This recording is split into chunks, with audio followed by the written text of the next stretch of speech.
A couple of days ago, Matt Moloney called in. Matt was talking about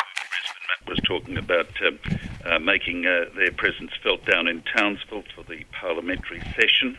I noticed on television last night they were quite successful. There was quite a deal of coverage and lots of placards were being waved in front of the cameras, some people trying to get in their way, etc. That was all fine. That's what democracy is all about. But I think Matt would be fairly happy with the coverage they got. I don't know how the message is going to be received by those political representatives from all over the state. But here's Matt to give us an update. Hello, Matt. G'day, John. Thank you very much for having me on this morning. Good morning to you and to everyone else. You'd be happy with the coverage on television, I think, if you saw it. I was happy as a pig in swill. We had 2 federal MPs, 5 state MPs spoke. We had a very healthy media attendance, as you've noted. We made television in other locations as well. Look, we're really at the point where we're reaching out to other organisations and institutions who have been empowered and ignored by Brisbane-centric legislation and parliamentary culture. We made some links with some people down there while that happened, and I'll be very interested to see where they go. So we'll be following up those very interesting leads. And look, I'm putting out a call, if you're a member of an organisation or a business here anywhere in the north that's been affected by poor southeast Queensland-centric decision-making, look, it's time to act. The movement is growing. Don't just sit there and take it. I can understand why people get disheartened, especially businesses, with 73 seats in the southeast. It doesn't matter how good the individual local MPs are. I think, well, there's no point to doing anything.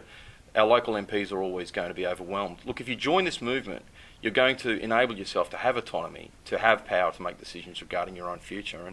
And look, on that issue, John, you did indicate there was a considerable political presence, and you'd be interested to know what the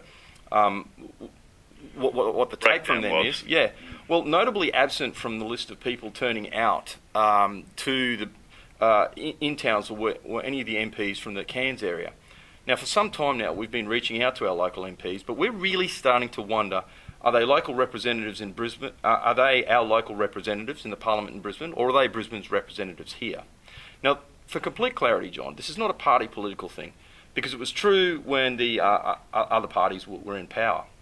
But it seems to us that all our representatives do up here right now is facilitate the funneling of our wealth and the funneling of power from the north to Brisbane. Now, it's not as if they didn't know we were out the front in Townsville, John. We made enough noise, as you pointed out, and there were members who attended and told Parliament. Now, I'm putting it out to our local reps. Many pay lip service to this concept, and I understand that they're party lines. But all we want to do, John, is make them more relevant. We want it so that they can actually make the changes that they want to make. Now, I disagree with many local reps on many issues, but I also know, and I sincerely believe this, and I don't mind articulating this publicly, I think they're all decent people. All I want is what anyone else wants. We want our local MPs, we want our local people to be able to talk to our local MPs and solve local issues. I want it so that them and me can sit down and solve issues without having to worry about the 73 down in Brisbane, John. That's all it's about. Them and me, not the 73.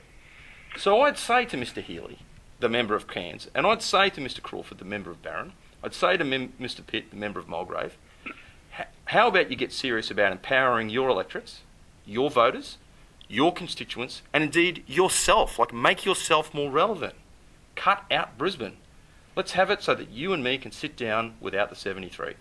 Now, Matthew, let's get a bit of a breakdown. Representation from up here, representation of the people, for example, in Townsville. What about south of Townsville yesterday? Did people come north of the Tropic of Capricorn to join you yesterday at the parliamentary city? Yeah.